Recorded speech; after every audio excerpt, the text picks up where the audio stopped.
Hello, everybody. Welcome to the podcast, boys. I am one of your hosts, Connor Nielsen, and I am joined, as always, by the Comics Kid 2099. How are you doing, Comics Kid? I'm doing very well. How are you, Connor? I am great. This is a Twin Peaks-related podcast. At one point, we went through every episode of the television show Twin Peaks, and now Comics Kid and I, we go back and forth picking movies and TV episodes related to Twin Peaks. Now, usually what we'll do is find an actor who was in one episode or more of Twin Peaks and then look at something they appeared in, or it could be a writer, could be a director, but as of now, we've only been doing actors because that's easier. So this week was a movie picked by Comics Kid. It is, I feel like I need to stress that you picked this. It is the 2014 animated film Legends of Oz: Dorothy's Return. I will not be able to call it the right title because I've been calling this Dorothy's Return to Oz for the last 2 weeks whenever somebody asks me what the next movie we're watching and talking about is. So why don't you, because you picked this, tell us about the Legend of Hercules, Dorothy's Return to Oz. Okay, so much like when we did Survival of the Dead, I would like to follow the tradition and apologize for this. I should point out that I had never seen this before. I think I mentioned this when we talked about that episode of Quantum Leap a couple weeks ago. I had never seen this movie before. I chose it because it was free on Amazon Prime. I have access to Amazon Prime, and Jim Belushi is in it. He was in Season 3 of Twin Peaks, also known as Twin Peaks The Return, and I saw that he was playing the lion, and so I thought, okay, the lion is like one of the important characters in the Oz mythos. Everyone on the planet has seen The Wizard of Oz, I assume. That's like one of the only Universal films, I think. Not made by Universal, but like a film that is a Universal experience, I assume.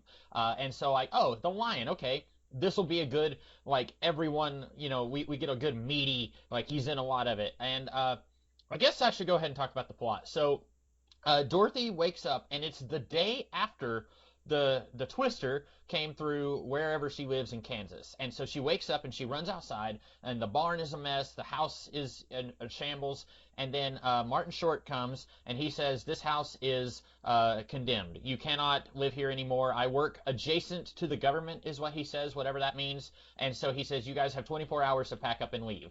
And then a rainbow comes and grabs Dorothy and brings her back to Oz. And it's been a little longer in Oz than it has been in Kansas. Like, more time has passed there. She has kind of become a legendary figure for killing the Wicked Witch of the West in the Wizard of Oz movie/book. And then she has to go on another adventure. The Wicked Witch's brother, who is a jester who is physically incapable of taking off his jester costume, he steals her broom and tries to take over Oz. She meets some new friends along the way, and I fear that I may have just put Connor to sleep just describing that plot. So this movie is not great. But Connor, what did you think of this movie? I already know, but what did you think of this movie? Cue my reaction from the Scorpion King 3 discussion. I hate you. So how do I word this? I feel like there's this sort of unspoken challenge between you and I. We haven't put it into words. I think this is the first time you and I have ever addressed this, even when we're not recording. I feel like there's this unspoken challenge to see who can pick the worst movie between the two of us. I mean, I pick Survival of the Dead. You pick the Scorpion King 3. And then I pick Titanic because I think it'll be good. And then you end up thinking it's the worst thing we've ever talked about. And then I think you've won. So I can't top this. I think I actually have something in my Rolodex or my list of options that, I mean, it has a 0% on Rotten Tomatoes. I might pick that sometime later, but I'm going to let Legends of Oz, have the gauntlet for a while. This thing was awful. This belongs in a certain class of animated movies that I've only ever seen in theaters when I'm like trying to watch as many movies as I possibly can in like 2015 and 2016. Like, there are movies that you have probably never heard of that I've seen that are animated movies that this belongs in the same category of. Like The Wildlife, which was like this weird French-Canadian Robinson Crusoe animated movie. It was released in the United States as The Wildlife. I think in Canada it was just called Robinson Crusoe or whatever. This belongs in 2014 there was this terrible animated movie called The Nut Job. This belongs with those movies, and I can't there is so much to get through in this movie. I don't know how long we're going to be here. I'm prepared to go all day. I got the time, but this was unspeakably heinous. I hated it. I think though, in order to really just give us a primer, I'm not even going to talk about the movie so much as you're in for a bad time when the production company logos come up at the beginning and you've never heard of any of them before, and all of their logos are very cheap. So when I see things like Clarius Entertainment and Summertime Entertainment, I knew what I was into from the very beginning. So, Comics Kid, what did you think of this movie? Well, I'm glad that you had a strong reaction to it. Even if you hated it, I'm glad you had something, because watching this, I watched it yesterday afternoon. I had to struggle to remember a lot of what happened in this movie. I felt like it was just a dull affair, and like I was typing up my notes that I'm going to go through as we go through this podcast, and like I was trying to remember stuff that happened in the movie, and I still don't think I remember all the key things that we need to talk about. So you're gonna have to help me here. But like I've had just kind of a neutral, not neutral. That makes it sound like I enjoyed some aspect of this movie, and I really didn't. I did not enjoy anything about this, but I don't know if I can go so far as to say that I hated it. Now, it's not good.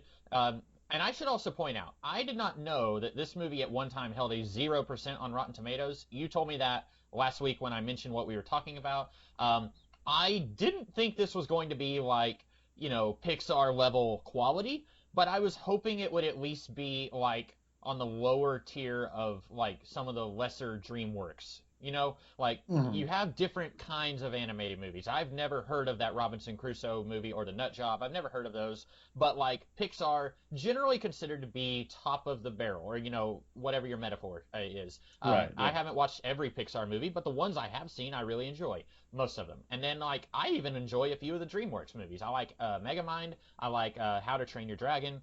I have a soft spot for the first two Shrek movies. Those came out. I was just at the right age when those came out. They might not hit for a person in their 30s who had never seen those movies before, but like I kind of enjoy those movies. And I think those movies, even with their sardonic, bitter, caustic nature, the Shrek movies specifically, I feel like they even have more heart than this movie does. I came away from this movie thinking like, I know I dislike this movie, but I can't really put my finger on why. So like I'm going to probably agree with everything that you have to say, and I do have notes. This is not going to be just me coasting along here, but looking at the movie, I was like, I know it's bad. I just can't really explain in words why it's bad. I got you. I think it should be said though.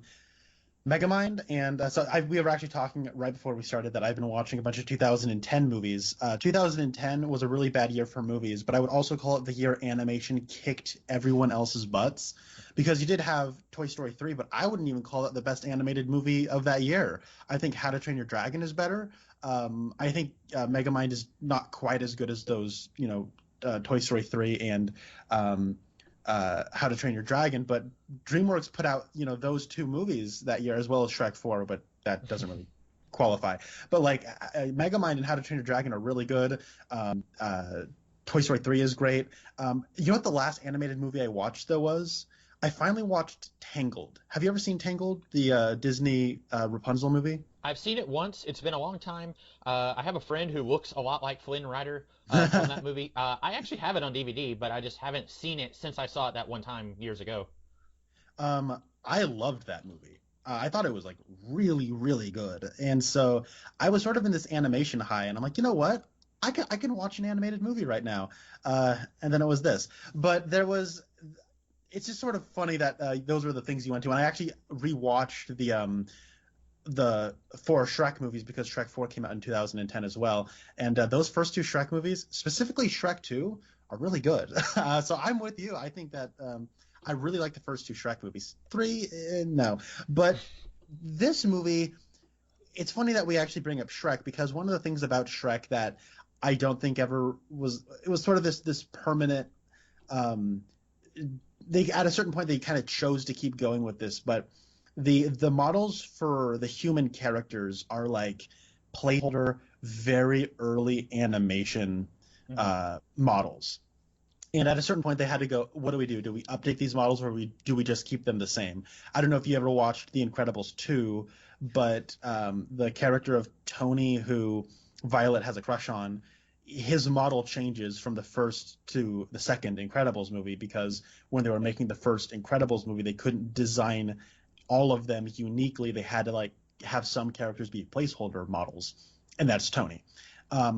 In the case of Shrek, like all of the human characters besides like Princess Fiona and Lord Farquaad all look really kind of bad, but not bad by Y2K standards, bad by like 2010 standards. So when you get to like Shrek 3, where most of the characters in that movie are placeholder animation looking people, it's not very good. And then this movie, when it started, this movie came out in 2014, and it looked lesser in quality in terms of like character models and character designs when we're in the real world, you know, before we get sent to Oz. Like Shrek looked better. The first Shrek movie looked better than this. And I could not believe this came out when it came out. Yeah, the budget for this was 60 million, which is kind of big. Like, you know, you think of like big budget movies. I mean, this is kind of, it's not huge. It's not like 100 million or something, but you have to think about like, I don't think we've ever talked about an animated movie in this podcast, like in the Twin Peaks arena before. But like, I've always kind of felt like animated things need to have a little bit of, you give them a little bit of leeway because someone had to work on every frame of the movie, whereas like any other movie, like, you know, with Survival of the Dead, they could have taken a drone and put a camera on it and just fly it over a field real quick, and that would have taken less effort than an over the field shot in this movie, right?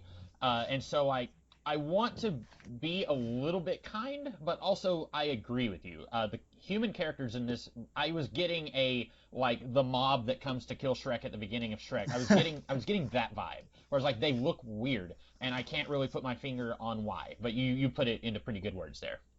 Yeah, and it's funny that you mentioned the mob that comes for Shrek. That's also where my mind was going whenever I think of like placeholder character models. That's what I think of, is that scene.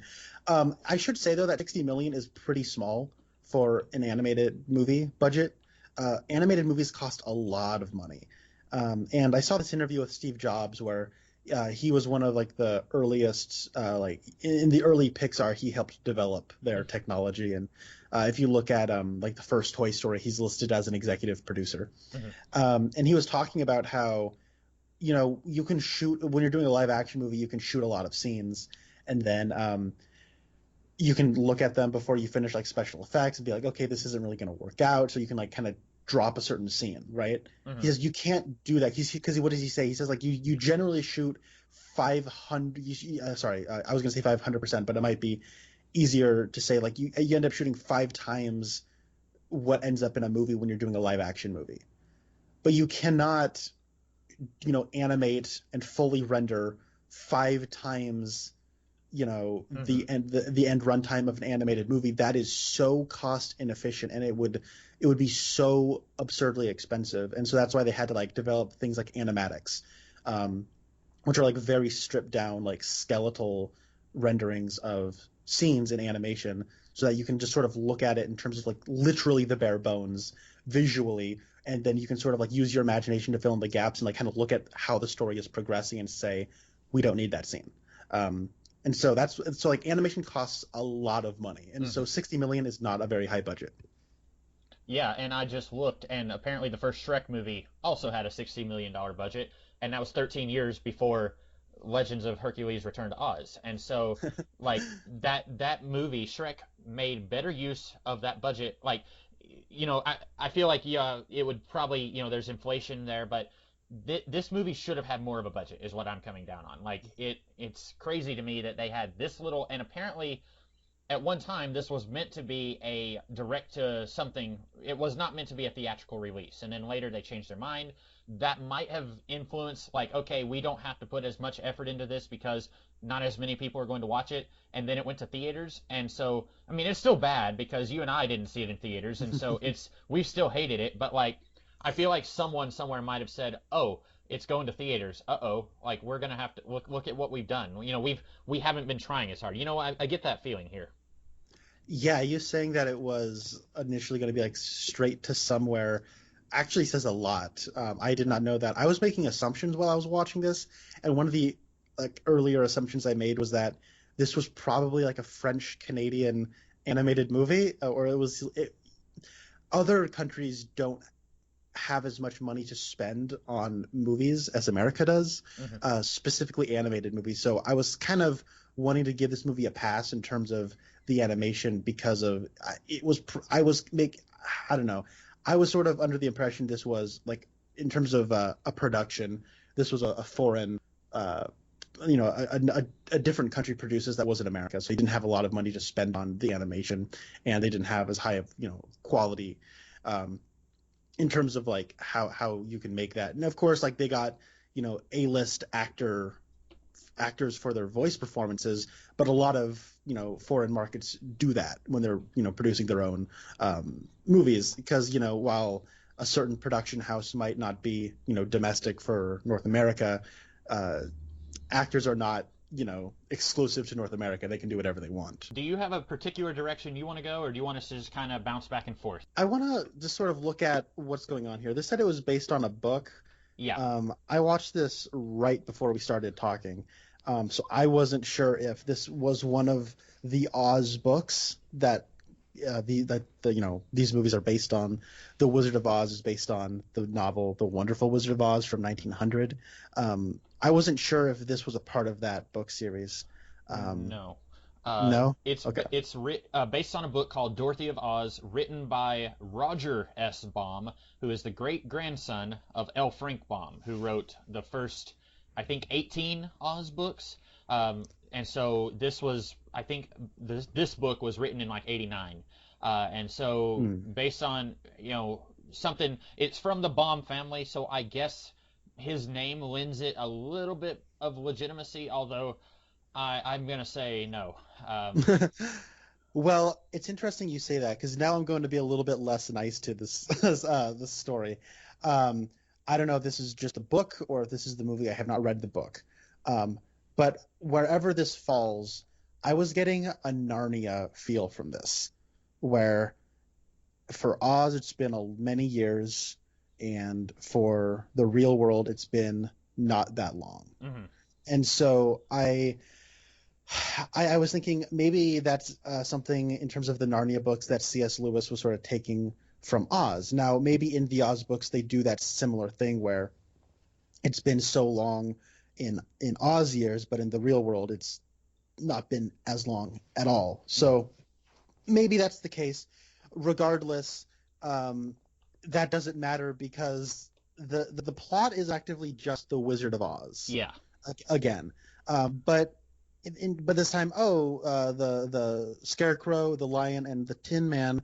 I almost said Tin Can, but the Tin Man, like all three of them, are really just here for fan service. Yeah. They're just here to be like, hey, check it out. We got people you've heard of voicing them in like a handful of scenes. But the new companions that Dorothy meets are just the same kind of characters, but they don't go through anything. Like I haven't watched The Wizard of Oz since I was probably like actually 3 years old. Okay. So I have like no cognitive like memory of what that movie is like, but just through social osmosis, I know the lion is cowardly and he grows a heart. He grows he grows to be brave, right? The Tin Man has no emotions and then he grows a heart. So he has emotions. He grows to care about something. And then the Scarecrow gets a brain, but it was like one of those things where all of those things were in them the whole time. right?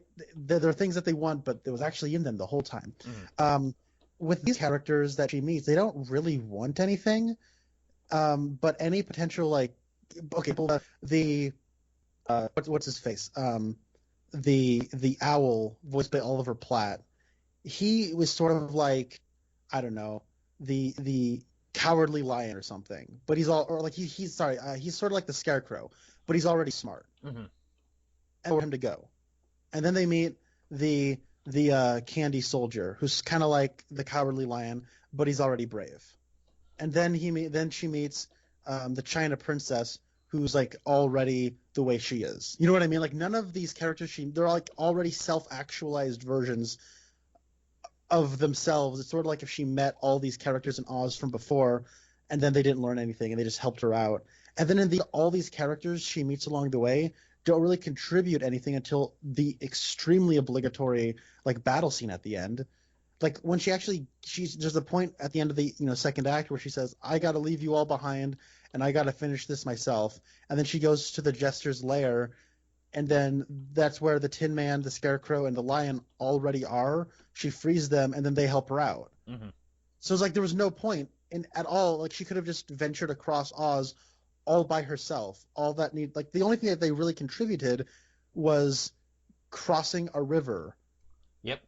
That's all they really did. And so I don't know. I thought all of this was so pointless and poorly animated. Yes, I pretty much agree with everything you said. And when I said that, like, I just watched this movie yesterday and I was having trouble remembering some of the stuff, the big thing was, like, what was the alleged character arc of her three companions? That was the thing I was racking my brain as I was writing these notes. What is it that these three are supposed to learn and go through over the course of the movie? And I'm glad to hear you say the answer is nothing because I couldn't remember what the owl was supposed to have done. Like, and I will actually go so far as to criticize the original Wizard of Oz movie a little bit. When I say original, there was a silent movie from the 20s. That's not the one I'm talking about. When I say original, everyone knows I'm talking about the one with Judy Garland and that whole crew. The lion in that movie, I feel like is kind of the weak link. Not the actor, but with the Scarecrow, Mm-hmm. you see instances of he's smart. He has an idea. We're going to dress up like the soldiers and we're going to sneak in the palace. And the Tin Man, he cries when something sad happens and when someone gets injured. He's compassionate. The lion is a coward through and through in the movie. And you don't get a sense of him like jumping in the line of fire to like take a bullet for Dorothy or something like that. And, he's scared all the time in that movie.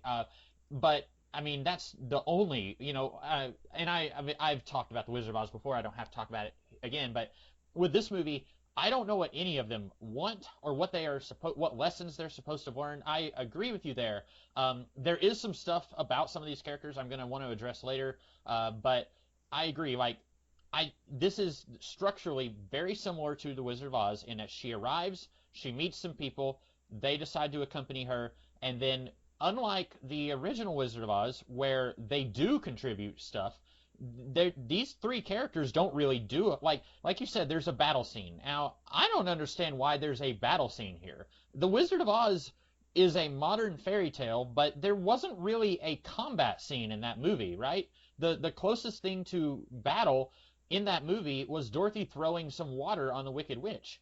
You didn't need a big war scene. Now, admittedly, it's done with candy. They're throwing candy at the Jester and his allies, so that's not lethal projection, but it's still visually it's meant to evoke like a war scene from a war movie. But why are we getting a war scene here? This is supposed to be a world where we don't really get that kind of thing. This is not a world where battles happen. You know what I'm saying?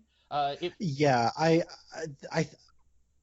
so it's kind of amazing when you go back to even 20 years ago or 15 years ago and you watch like the original, like the not the original but the first Harry Potter movie, Mhm. and the big ending is that Harry Potter touches a guy's face. Yeah. That's the big action climax, and it's kind of refreshing and kind of nice to go back in time and watch that. And you watch the original, or yeah, like you said, you know what I'm talking about when I say original Wizard of Oz, where Dorothy throws a bucket of water at the witch, and there you go.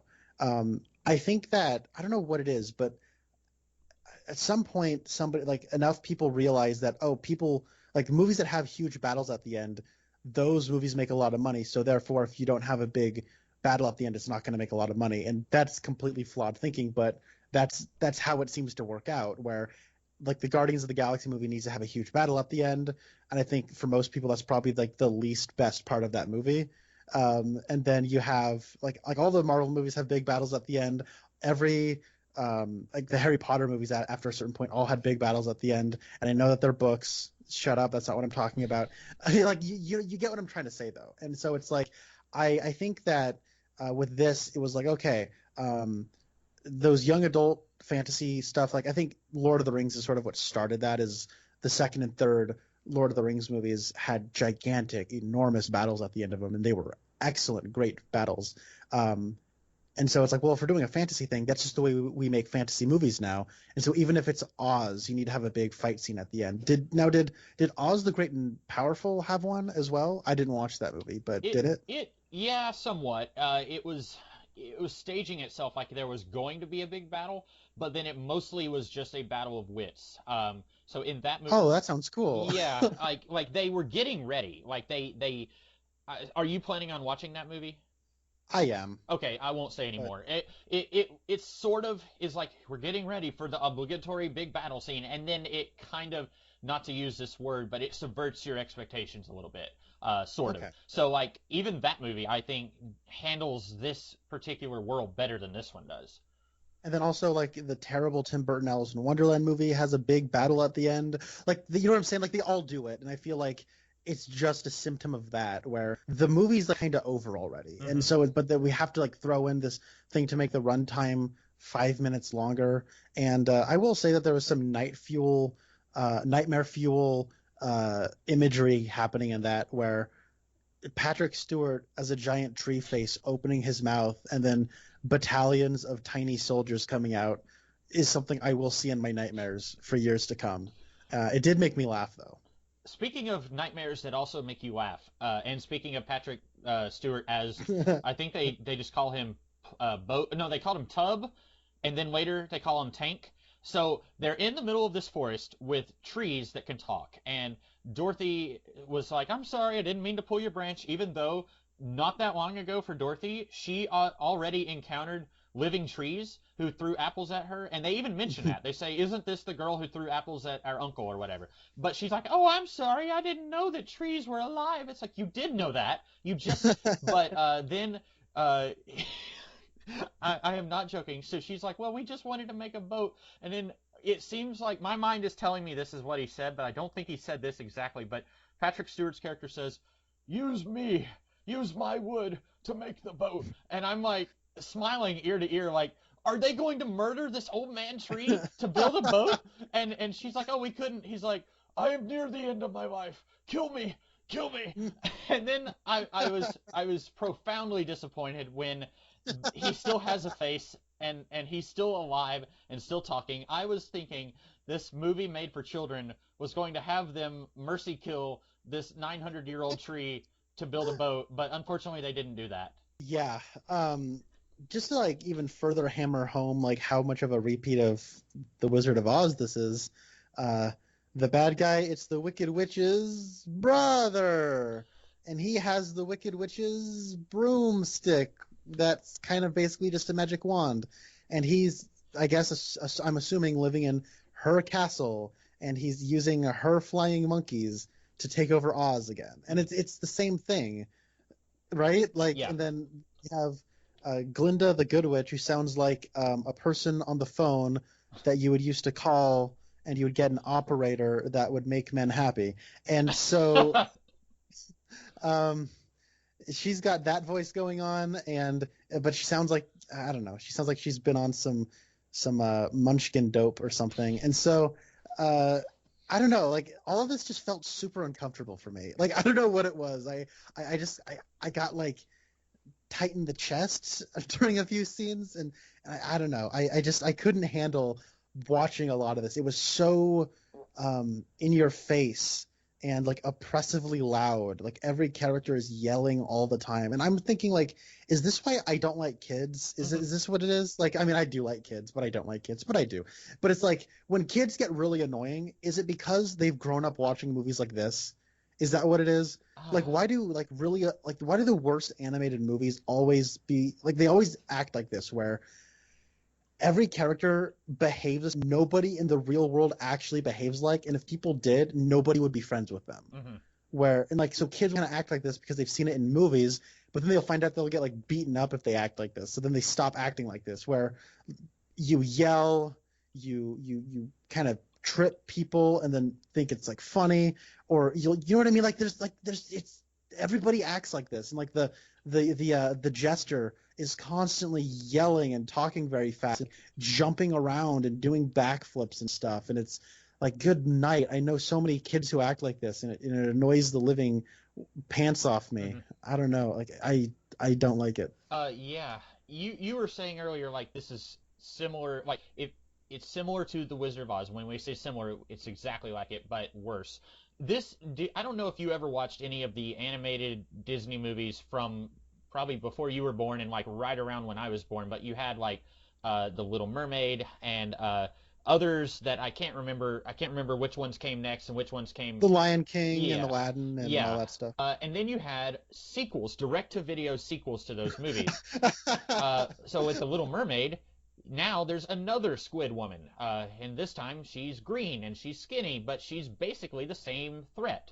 And that's kind of what is going on here, where it's like, you've never heard of the Wicked Witch's brother, but he's around and he's going to do a thing. And it's kind of, I don't even want to say it's kind of like what the Wicked Witch is doing because see, the thing is, The Wizard of Oz is a fairy tale, and so like a character is allowed to be just unrepentantly evil. They don't have to have any complicated emotions or motivations. The Wicked Witch can just be evil. But I feel more for the Wicked Witch slash her human counterpart than I do for the Jester slash his human counterpart.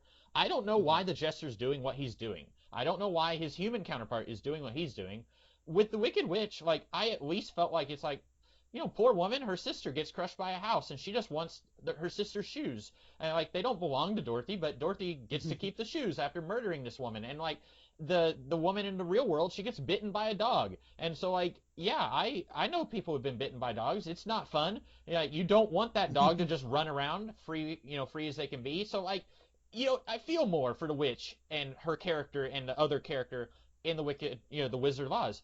I don't know what's going on with the Jester here, other than he has a physical connection to the Wicked Witch, who people know from the other Wizard of Oz movie. Yeah, and I get like okay, so here's to your point where when it's a fairy tale, you don't need to go on a character arc in a fairy tale. Mm-hmm. I've not watched The Wizard of Oz, but I don't think Dorothy really has like a character arc in that movie. No. She is just sort of this constant, but through her people learn lessons and like the best of themselves comes out, right? Mm-hmm.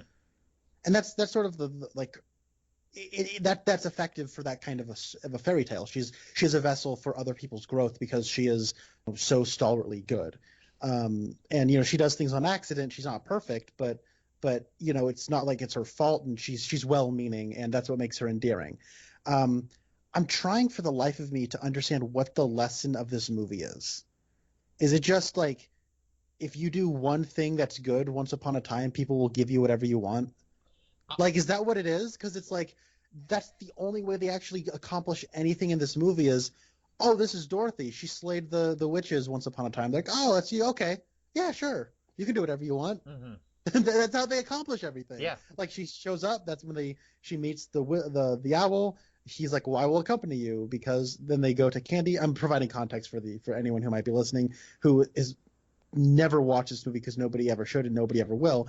But like after she goes to Oz, she meets Oliver Platt Owl, and Oliver Platt Owl, accompanies her and tries to go to the Emerald City because she's Dorothy and she has a reputation.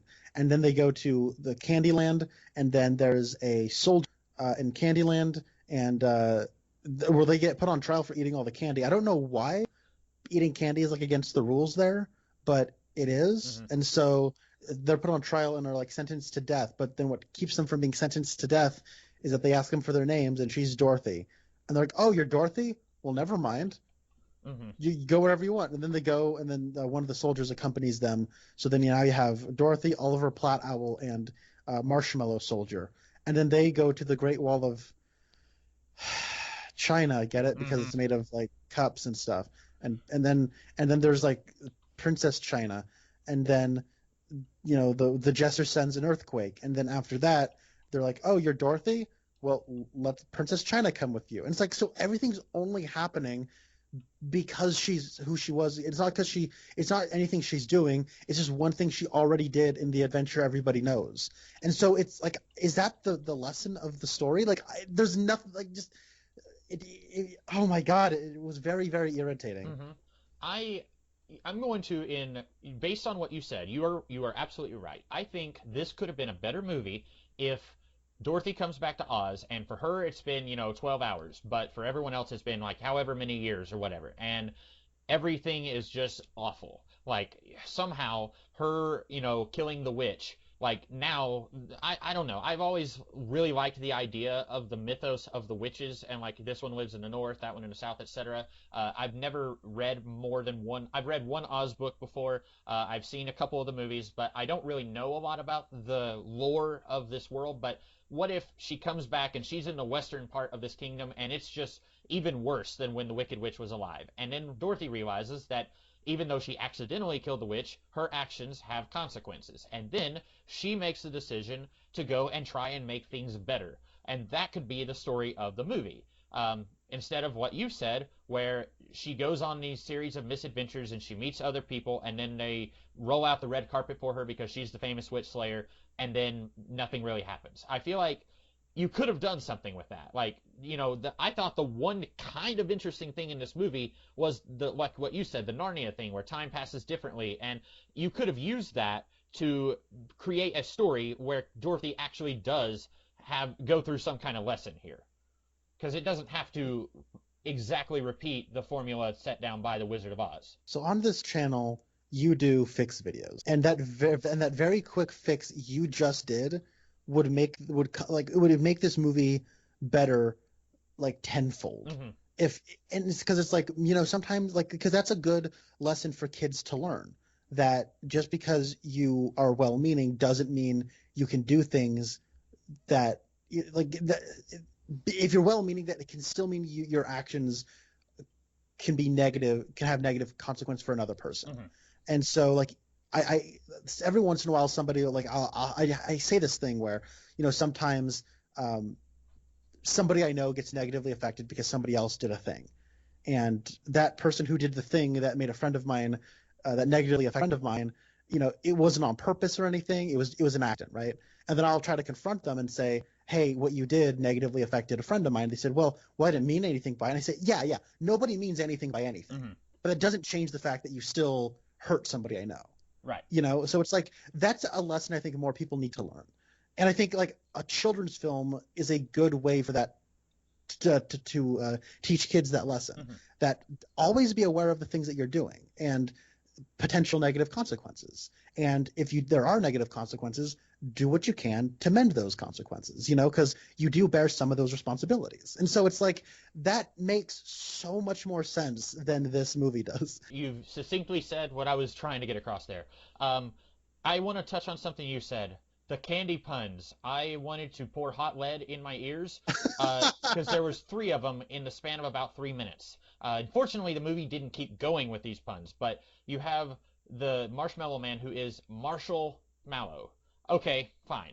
One candy pun is fine. Marshall, that's a rank in the army, and he's made of marshmallow, although when I first saw him, I didn't know that he was made of marshmallow. They had to say it, but I was like, okay, fine, Marshall Mallow. And then in the courtroom, they said, you are to be tried by a jury of peeps. And I said, no, don't, no, no, no. And then it cuts to a bunch of marshmallow peeps. And I was like, oh, no.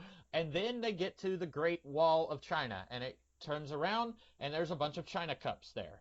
And I wanted to just, I paused it at that point to see, like, how far am I? And I was about a little less than halfway. And I was like, oh, no. Fortunately, like I said, they didn't keep going with that. But that's not fun. Like, I have laughed at puns before. Sometimes they can be really funny, but you have to also understand when you are writing a pun or when you're saying a pun that it's inherently going to make people groan. And if you keep doing it, it's going to make people hate you. and we hate this movie. And so the fact that I still remember those when a lot of this movie has gone in one ear and out the other, that just shows how distinctly I hated those puns. There was one pun that I thought was kind of clever. There's like little peanuts in like tiny little balconies, and then the judge says, "All right, quiet the peanut gallery," or something like that. Yeah. That's actually kind of clever. Yeah. But here's where actually, if you think about it, it's not very clever, or it could have been a lot better. Are you familiar with the origins of like the phrase peanut gallery? No. Okay. The peanut gallery are the people who don't sit in the balcony. And I guess we should probably retire the phrase peanut gallery because it does have a little bit of a racist history to it, but that's the language that the movie is using. And I don't think people, mean anything. It hasn't stuck to, black people. But basically what that means is like when you would put on a show, what would happen is you would have where you would sit would cost a different, it would have different tiers of how much it cost. Mm-hmm. And generally the cheapest seats were the ones right up front. Because when you go to the theater, you don't want to have a front row seat. You want to have a seat like in the middle or, someplace. Mm-hmm.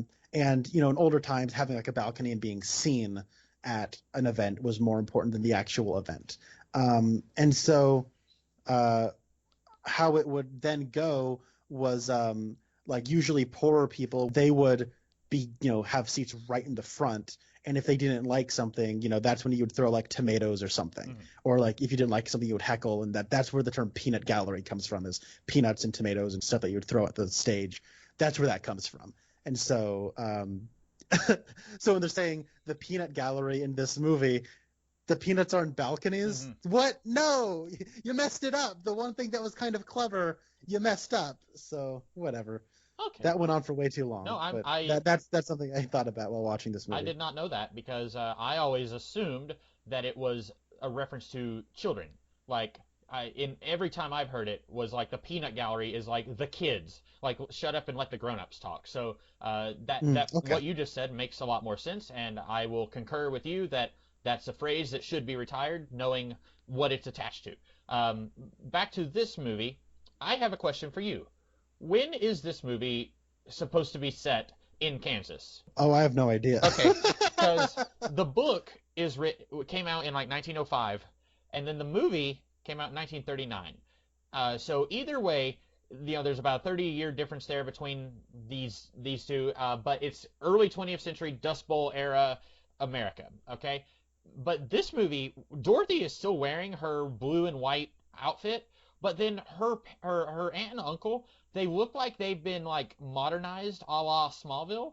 Like, traditionally back in the old days, like Clark's parents were like really old, but then in Smallville it's like, let's make them young and sexy. And Aunt Em and Uncle whatever, they don't look like their dress, like their clothes look updated. They don't look absolutely ancient here. And when she's like in all the scenes set in Kansas, it looks like this is set in the present day, which does not make any sense because this is set right after the tornado, unless this is a separate tornado, and that's possible because I guess Kansas has a lot of tornadoes, but I was under the impression this is the tornado from the first movie. And so, but the way everything looks, there's a vehicle I see and I'm like, okay, that's definitely not from the 1930s. Right. That looks like a car from the 70s or 80s. And then this kind of segues into another thing I had, but the songs in this movie, like they all sound like they're updated, like they're 90s pop songs. And that I was wondering when we were going to have to break to the listening audience that this was a musical and we'll have to touch on the songs. Yeah, if you have anything to say about that, because all I really have to say is these songs do not, if they're trying to make this feel like a sequel to The Wizard of Oz, they failed in this regard, because immediately I was taken out when I saw Aunt Em wearing blue jeans, and like not to get like talking about gender roles too much, but in the Dust Bowl era, Middle America, women didn't wear blue jeans usually; they wore dresses. Yeah. So this is like, oh, it's set in the present day, but also this is set immediately after the events of The Wonderful Wizard of Oz, either the book or the movie. Either way, it doesn't work. And I wonder if they were thinking like kids are stupid and they won't understand that this was written a long time ago, so we have to update it for our dumb audience. I wonder if that was what they were thinking. But like nothing about this works as a period piece, but it also takes me out of the movie when they're trying to update it like they are with the way the characters are dressed and with the songs. So if you had anything to say about the songs, I'd love to hear us break that down. So I recognized exactly one person when they started crediting the Mm-hmm. songs, and that is, of course, Canada's shame, Bryan Adams. Uh, I mean, I don't hate Bryan Adams. He's made, a couple of songs I've liked. I've also not heard a new song from him since they've been alive. Mm-hmm. And so it's like, this is it's exactly what you'd expect when 80s, 90s pop rock star, 30 years after they're popular, does some songs for an animated movie. And unfortunately, this ain't no Phil Collins doing Tarzan. Um, there ain't no Trash in the Camp in this. Trash in the Camp is one of the great Disney songs, if you ask me. But I mean, there are some songs are not that bad. When the big song where Marshall Mallow is putting China Princess together, when that song started, I thought, oh Mm-hmm. no. But as far as like, kind of corny power ballads go, it wasn't bad. Um, the song where they're putting the boat together, though, oh my lord, that was bad. uh, that was I like because all these are just sort of they're very traditional children's songs that you'd expect in like a kids movie. Uh, they're just there to like kind of entertain kids. You're not going to remember any of them. I don't even really remember any of the songs. I just remember thinking that some of them were really bad. Mm-hmm. And it was kind of one of those things where like by the end of the movie, I don't even know how many songs there were in it. I recently watched the animated Mulan movie, and there's only like 4 songs in that. And I remember by the time I got to the end of that movie, I was a little surprised that there was actually not that many songs in it. But I remember all of those songs, and they're very distinct. Like "I'll Make a Man Out of You" is not only the best Disney sequence of all time, but like it's also very different than a girl worth fighting for, Mm-hmm. and which is different than Reflection. And like all of those things are distinct and memorable. And of course, that's Mulan. That's to some degree a classic. But this one, like a lot of the songs were very samey. A lot of them, like they all sort of sound like Bryan Adams songs. Now, I don't know if he only wrote the lyrics or what. Maybe he only wrote 2 of them, but they all sort of blended into the wallpaper and they just sort of occupied time. And I mean, I guess they were a little bit more tolerable than the scenes where people were talking because nobody was yelling in those songs, and that was cool. So very quickly, though, you were talking about the real world. That was one of those things where right off the bat, I was perplexed because you were bringing up the whole technology and sort of, is this anachronistic or is it not Mm-hmm. sort of question. And you're right, that is a problem. I didn't even think about that. When the appraiser shows up, who's also voiced, Martin Short plays the appraiser, and then he also plays the jester in Oz. I'm sure Martin Short is good in something. I've not seen that. But but when he shows up, he's acting like a crazy person. Yeah. And then you have like Dorothy's aunt and uncle, and they're like, well, the appraiser said this, so we might as well. We just got to do it. And then Dorothy's the only one who's like, no. Mm-hmm. But then I'm like, wait, why are they going along with this crazy person? This guy is clearly a huckster. Like he's clearly like he is suspicious. Mm-hmm. And then like the reasonable adults are like just going along with it. It was very strange to me. But I also thought it was funny that Dorothy's song about we gotta fix up the town all by ourselves. That's her big song after their house has been condemned. It was really funny that she's like trying to fix things and she's not doing a good job. And I'm thinking, wow, movie, you're not doing a very good job of backing up Dorothy's idea of not trusting the appraiser. So, Well, and yeah. that could have worked with my 10-second fix there because like she does something and turns around and like the chicken wire like falls down and blocks the chickens in their coop. And so it's Yes. like, hey, this works with like she accidentally murders someone and then maybe she's thrown the world into political turmoil with her actions. Like that could have worked, but I think it's just what if we did something hilarious and the kids will laugh because the chickens are stuck in that thing now. But you're right, Yeah, it's sending mixed messages. yeah. I, I don't know. This movie was really bad. I did not like it. I did not like it, Sam. I am. I will say I didn't really get the feeling that the songs had a samey quality to them. I feel like some of them did feel a little different.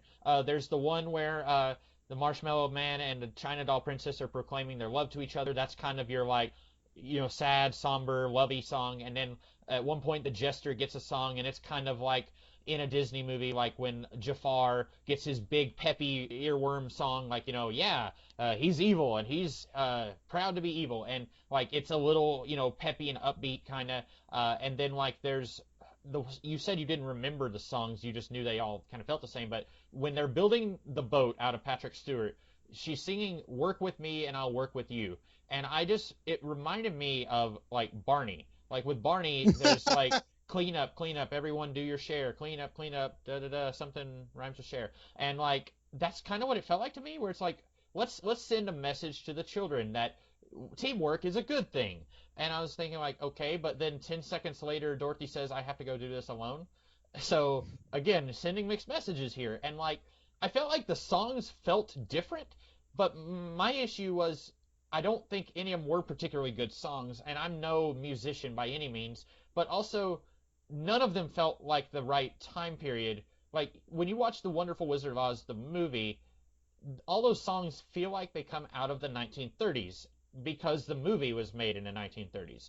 Like they're all different songs. Like Somewhere Over the Rainbow is different than I don't know, like the one where they're all getting a makeover in Oz right before they go to see the wizard. Like those are two different types of songs. One is slow and sad. The other one is more upbeat, but they still feel like they come from the same decade. But all the songs in this movie, they feel like they had a hat and they reached in and said, okay, kind of a disco-y, feeling for this one. Okay, kind of a, 80s pop opera, something like that. You know what I'm saying? Like they all feel like they come from completely different eras. I mean, I guess but they all feel to me like similarly bland and Yeah. just sort of like lifeless show tunes where they're signifying these sort of like distinct genres, but they all feel to me samey because like I don't know, nobody's a particularly great singer. They're just sort of doing broad show tunes. It's what it sounded like Yeah. to me, anyways. I mean, I would be okay. Like, I get it. Like, this is a movie for kids, and if there's one thing that, in terms of like, music ages probably faster than anything else. Music and comedy probably age faster than anything else. So I get trying to have a more contemporary sense of humor with more contemporary sounding music, but I don't exactly. They sound like the kind of music that parents would be into, because you're right, it sounds more like 80s 90s sort of sound. I will say, I just remembered this, there was one song that I thought was actually pretty good where they're at the Princess China's throne room and she's going through all of her suitors, and like her suitors will do like half of a verse and then she will do half of a verse and then another one will come up, and then you know what I mean, like, that felt like almost like a song in a musical, like a stage musical or something. Yeah. Where like they're telling a story with the words and like characters' dialogue is song. And like I thought that was actually kind of neat. It also kind of made me laugh at the movie because what's one of the things where she's like, "Oh, hey, you gotta court the princess, Marshall Mallow." He's like, "Well, I don't really want to get married to somebody who I don't know." And then she's like, "Well, what if she's cute?" And she's like, "I don't care. Like, I got to know her first." And she's like, he's like, "Yeah, the name's Mallow, not Shallow." And she's like, "Oh, you're right. I stand corrected." And then he sees her and he's like, love at first sight, like, "Oh, she's beautiful." Yeah. And then everything's like, and then Princess China kind of sucks, doesn't she? Yeah. Like, Yeah. she's very shallow and very like, I'm the princess. And everybody's got to do what I say. And it's like, if you were going for quality of character, I would ditch her in a heartbeat. Like, she sucks. And then it's like the movie goes completely against the good sentiment that Marshall Mallow has of, I want to like the person and not just be, wooed by her just like skin deep beauty. Yeah. I thought when we first are introduced to the princess, I thought she was going to be our secondary villain because of how she's acting. I had this whole thing set up, and it's okay that you and I are on the same wavelength. I was going to say I want to know what love is, and then ask what the Marshal sees in the princess, because, like you said, he says looks aren't everything. It's character that counts. And then later in the movie, when everyone thinks that she's dead, and I'm going to come back to that in a minute. And then he's singing, "When I first saw you, I was instantly in love," or something like that. He actually says, "Love at first sight." My question is, what does he love about her? If looks aren't everything, then it has to be her personality. But she's incredibly rude. She's dismissive of everybody. She doesn't care about their goal to get to wherever it is that they're going, and they have to go through her. She's very selfish too. Where like they're carrying her in a bag because she's a small little China doll, and then she's like, "Stop bouncing so much. Like, I'm just carrying you. No, you're bouncing." And I'm like, geez, she's awful. Like, if she was a secondary villain like you're proposing, that would be good. Right. When they're there, she starts singing. And then, like, 4 or 5 of the other China people, they all shatter. And then they're all still talking. Like, you can hear them, their lips are moving. And she says, "Uh-oh, take them away and bring lots of glue to repair them." Now, Dorothy and Marshall Mallow are there when that happens. They see that happen. They know that the China people, even if they're broken, can be repaired and they are still alive. When they crash the boat and they find the China princess and she's broken, everyone thinks that she's dead. And for some reason, she's passed out. Why do these two think that she's dead when they already know that the China people don't die when this happens to them? That's a very good point. I don't know. I also think that she was dead. And then Marshall Mallow used his body, like his marshmallow innards, and he like glued her back together, and then she came back to life somehow. I think that's what it's trying to communicate. But you could also be completely right where she was just passed out.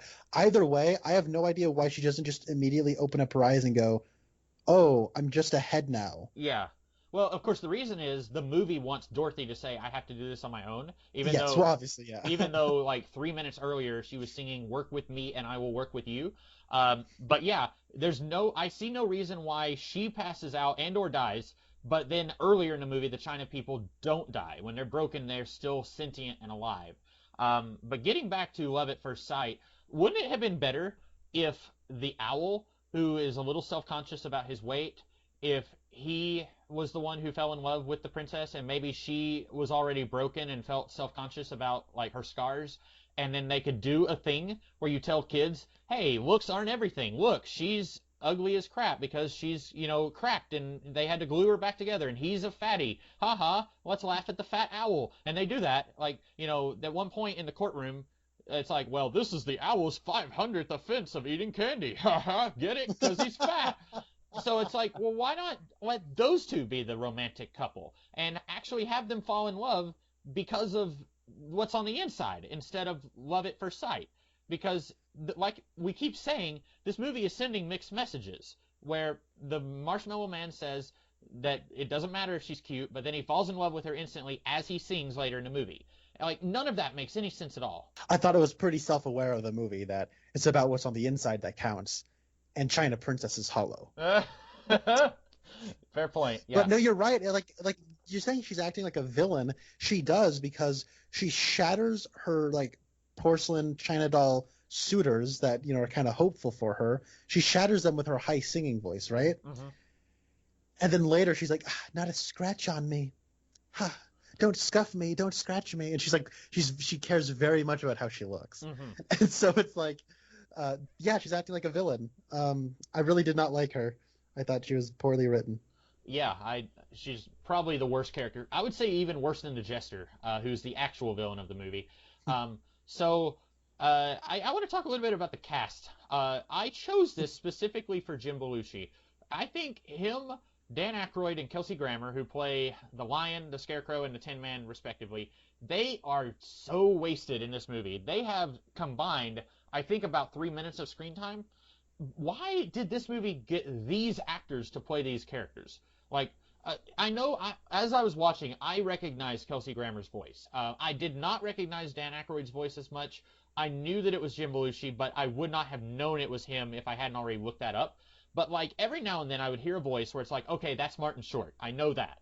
And that's Kelsey Grammer. He has a very distinct voice. But why did it get these pretty big name actors for these roles that I feel like could have been done by the key grip? Like I'm not trying to be like mean because I think most of these actors are pretty talented in other things, but for some reason they're brought in and I feel like most of these actors literally phoned in their performance. Like, oh, let me on my lunch break while I'm filming, whatever, I'll go ahead and, do some lines real quick for this movie. But like, it wasn't just them. I feel like I had to specifically mention them because I chose this for Jim Belushi and he's barely in the movie. But you had Hugh Dancy, Oliver Platt, Leah Michele, who she's in Glee. So I guess she's understandable why they get her because she sings in Glee and then she's doing some singing here. Martin Short, Bernadette Peters, Brian Bless, Patrick Stewart. Why are any of these actors in this movie? Like none of them have a big enough role where it makes sense that they're cast, Like, Yeah, it's like Patrick Stewart was like the weirdest one for me. I think that Kelsey Grammer was busy filming Transformers 4. I think that like Patrick Stewart was doing Days of Future Past when they were probably making this. So yeah, how they ever got them, I have no clue. And I do not blame you at all for like picking this. If you're like, oh hey, look, it's Jim Belushi playing the lion in an Oz movie. He probably's got a big role. And like the movies we've actually been picking as of late have actually had a lot of like the Twin Peaks connections have pretty big roles. Yeah. Not this one. It was like very strange. I think that the Tin Man should probably go by the nickname The Rumble. That's a deep cut. If you get it, you get it. But this is just complete nitpicking for a children's movie that's made for 5-year-olds, but I'm going to do it anyways. In one of the only scenes that these three characters appear in, Scarecrow is like, I'm coming up with a plan. And I have no idea what his plan even is. It's one of the stupidest plans ever. It's where they're like on the little balcony outside of like the window that the flying monkeys have taken over. They're so... Okay, I guess I should word this better to people who are trying to listen to, so I can provide some context. The lion, the scarecrow, and the Tin Man are in like a tower in the Emerald City, and we don't know this yet, but the Jester is taking over the Emerald City, and they're in a frenzy trying to send a message to Dorothy. They're using this, doohickey that's got like, levers and buttons on it. And then this is how they're sending a message. And then eventually, like, the door's not going to be holding for much longer. So they quickly escape through the window. And outside the window, they're like at the top of a big tower. There's sort of this awning that goes around the tower. So they're sort of, on the edge of the tower. And then later in the movie, one of them's like, I got a plan. And this is right before they get captured by the Jester. And then the Scarecrow says, I have a plan. And he's like, I'm not going to tell you what the plan is. And the lion's like, how about I go on in there and take them out one by one? He's like, no. It's about brains, not brawn. And then, like, he doesn't tell them what the plan is because the whole time they're executing his plan, the lion's like, this is your plan? And I'm thinking, yeah, this is your plan? I think the lion's plan was much more brainy. Mm-hmm. Just going in there guns blazing and just like hitting them all would probably catch them by surprise, at least, instead of getting their attention and then running away, on this awning that is just a circle. So it's like you're not really going anywhere. And then surprise, surprise, more flying monkeys sort of flank them from both sides. So then they have to jump off the tower. Like, what was his plan? It's a terrible plan. Yeah. And then another point, after they've been captured, the Scarecrow is like, let's take apart the Tin Man and then use him as a drum to get their attention, and then I think they try to run away again? Or is that the same scene? That's the same scene. Okay. Sorry, I like I said, I saw this yesterday. I'm having trouble remembering anything these three characters did in the movie. I was thinking maybe that was a separate scene, but you're right, that was the same scene. I don't know why they needed to take apart the Tin Man and use him as a drum. I feel like they could have just said, hey, over here, and then run away. That's exactly what could have happened. Anyways, they jump off the roof and then they get captured by the Jester. So, speaking of the flying monkeys that you just mentioned, in the original movie, I know you said you haven't seen it in like a couple decades, but like after Dorothy kills the witch, most of her henchmen are like, three cheers for Dorothy. She did it. She killed the Wicked Witch. I don't think any of her henchmen were like, oh, dang you killed my, I loved her. But now the flying monkeys who used to work for the Wicked Witch are now back to working for another wicked person. Like, what? Why is the flying monkey? And I think we only see one flying monkey. Why is he working with the jester? And I get it, like they're doing a thing. Martin Short is the huckster in the real world, and he's got an assistant who growls at Toto. And then in this world, the jester, and then there's a flying monkey who works for him. But this is setting itself up to be a sequel to a movie where it already established that the flying monkeys and those other things that are not flying monkeys, where they were happy that the witch died. So then why is this flying monkey working with the jester? That is a very good question. I don't know. And I get it, like you said. I mean, the answer is because the flying monkeys worked for the bad person in the last movie. Yeah. But I don't know. Well, and like you said, this is aimed at 5-year-olds, and 5-year-olds probably aren't going to be thinking about that. But my favorite kind of all ages entertainment is the kind that a 5-year-old can enjoy and a 50-year-old can enjoy. And yeah, and to your point, this is why people like Pixar. Yeah. Yeah, Pixar movies are enjoyable for anyone. I was in first grade when Toy Story came out. I loved it then.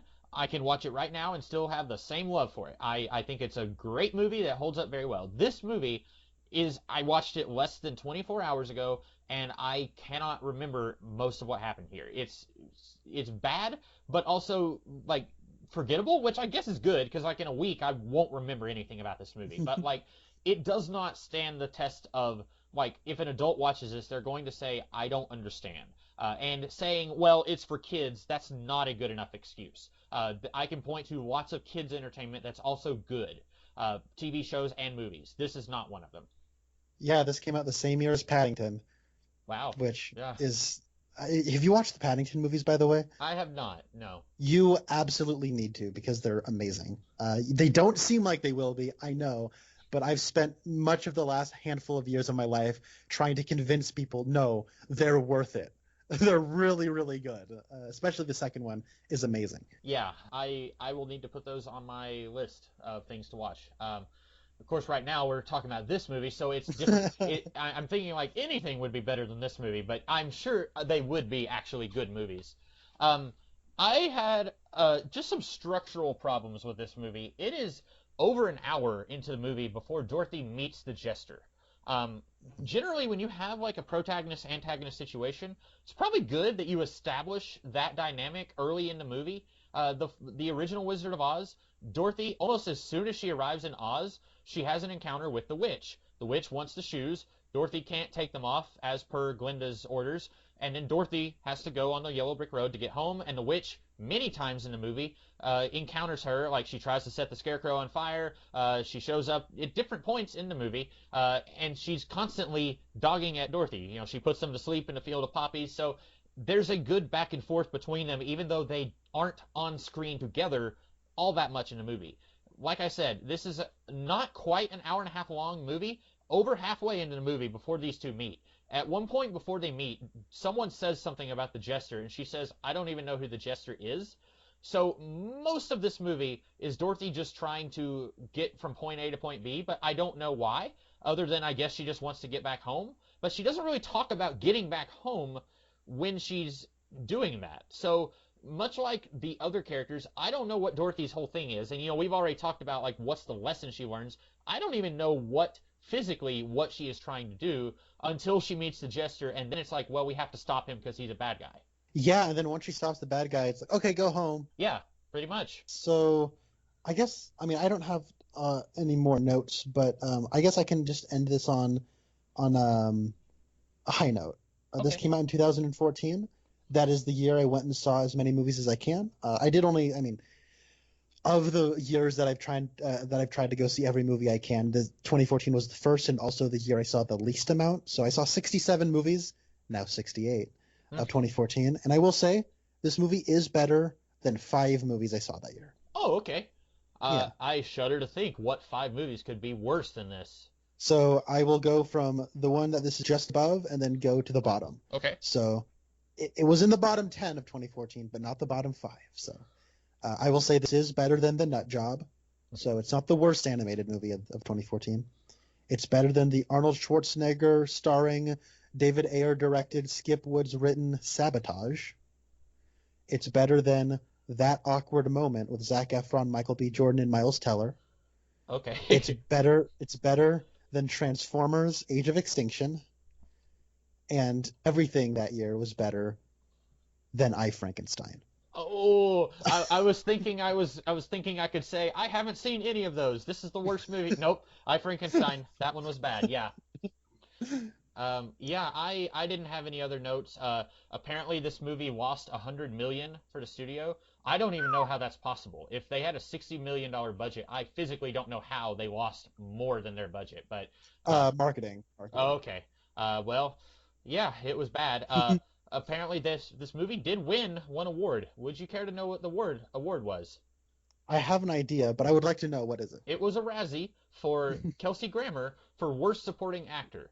Uh, I do think that's a little mean because I don't think Kelsey Grammer is good, but I don't think anyone else is either. So I don't know why they singled him out to win the Razzie. So it's probably so the Razzies do a thing where it's sort of like what the Oscars did for their very first year. So usually what happens is like let's say Jack Nicholson is just amazing in 3 movies this year, right?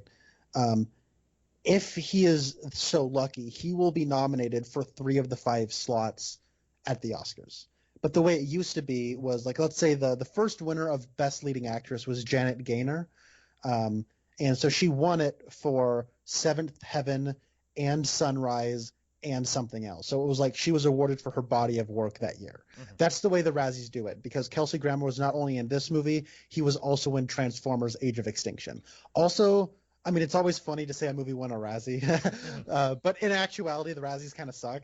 Right, Where right. they will just single out Kelsey Grammer because he's a person you've heard of, and it's fun to dog on people you've heard of, even though he's not particularly bad in the Transformers movie. He's just generic, and he's not particularly bad in here. He's just being the Tin Man. Hmm. But the joke is that Kelsey Grammer was in a couple of really bad movies this year, wasn't he? Ha ha ha ha ha! And like that's the joke. So Okay. Well, that makes a little bit more sense because I was thinking like, I mean, at least these three should have shared that Razzie. Like Dan Aykroyd and Jim Belushi should have gotten up on stage and hugged him. And I know you don't actually go up and accept it unless you're Halle Berry. But yeah, Halle Berry and Sandra Bullock are classy ladies, where they took it like a champ. They went up there and accepted their Razzies. yeah. Um, so that's all that we have to say about this movie, and I'm a little afraid that you're going to choose something to get revenge on me. What do you have for us to be talking about the next time we record a video, Connor? I will need more than a couple of weeks to plan my revenge for Okay. this.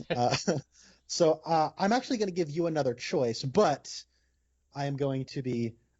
It's between 2 movies. I can't decide between these 2 movies. So you will. Okay. So this will be kind of fun. We've never really done this before.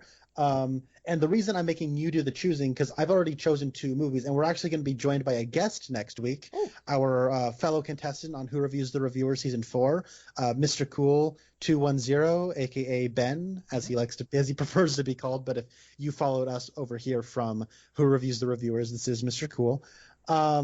So are we going to go with now? The, Watching these movies can be free either way, so you won't have to really pay for either of them. Okay. So you don't need to have price inform your opinion. We could go with The Founder, starring Michael Keaton, which is like the true story based on Ray Kroc and how he acquired McDonald's. Hmm. That features Laura Dern. Uh, or we can go with The Hunchback of Notre Dame, another animated movie that's kind of fun that we actually seeded that a little bit earlier because we were talking about Renaissance era Disney animated films.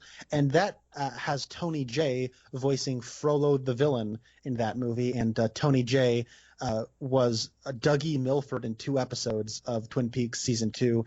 He's the person who married the Blake Lively's older half sister and got sexed to death. Hmm. So if you remember him, he's a prolific voice actor, and he voiced Frollo in The Hunchback of Notre Dame. So which between those 2 would you like to go with? Let's go with the Founder, and then we may can fall back on the Hunchback in another time period. Both of these are movies I have never seen before. I remember when Oh, I interesting. remember when The Because Hunchback came out, but I did not ever see it when it came out. see, I thought Hunchback was probably something you had seen, and I was sort of in my head framing this as kind of like a fun where I've seen The Founder, but I've not seen Hunchback, Hmm. and I assume you had seen Hunchback but had not seen The Founder, and so that'd be a kind of like a little yin yang thing going on there. But you've not seen either, so all right, The Founder it is. This will be very fun to revisit because I know this is one of Ben's absolute favorite movies. Hunchback is his favorite Disney movie. Oh, okay. Um, and but the founder, I recently visited the residence of Captain Logan of Geekvolution, and we did a couple of videos together, our top 10 favorite and our top 10 least favorite films of the 2010s. And this was the founder was Captain Logan's favorite film of that decade. Oh, wow. So I've seen this movie before. I don't remember it very well. It was not on my list of favorites, but I'm excited to revisit it because people do really like it. So yeah, I'm excited. So Okay, awesome. cool. Yeah, so we will be talking about The Founder in a couple weeks. This will be fun.